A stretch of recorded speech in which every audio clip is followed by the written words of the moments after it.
እናትና አባት አለሽ አለ እንግዲያውስ እናትና አባት ካለ ሂድና ምርቃት ተቀበል። ዛሬ ያለሽበት ቦታ ሀብታም ነሽ፣ ዛሬ ያለህበት ቦታ ትልቅ ቦታ ሚኒስተር ነህ፣ ፕራይም ሚኒስተር ነህ፣ ትልልቅ ፖዚሽን ላይ ነው ያለነው። ነጋዴዎች ነን፣ የተዋጣለት ሀብታም፣ የተዋጣለት ተማሪ፣ የተዋጣለት ትልቅ ሰው። ይሄ ትልቅ ሰው ትናንትና መሰረት አለው። መሰረቱ ደግሞ እናትና አባቱ።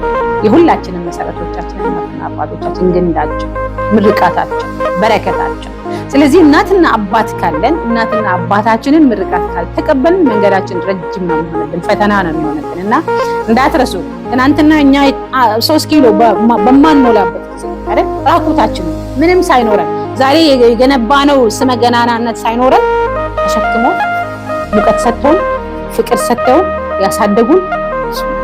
ታዲያ እነዚህ ሰዎች ዛሬ እኔ ታዋቂ ስለሆንኩኝ ዛሬ እኔ ዝነኛ ስለሆንኩኝ እነሱ ላይ ነው እንደ ዝነኛ እነሱ ላይ ነው እንደ እኔ ሀብታም ሆነው? እባካችሁ ሂዱ ውረዱና ትናንትና ካልነበራችሁበት ቦታ የገነቧችሁን ሰዎች መርሳት የለባችሁ። የነሱ ውለታ ምንም ብናረግ አንጨርሰው። ስለዚህ ሂዱና የነሱን ምርቃት ተቀበሉ። አመታችሁን ሳትጀምሩ ሂዱ፣ የእናታችሁን ምርቃት ሂዱ፣ ጉልበቷን ሳሙ፣ አባታችሁን ጉልበቱን ሳሙና መርቅን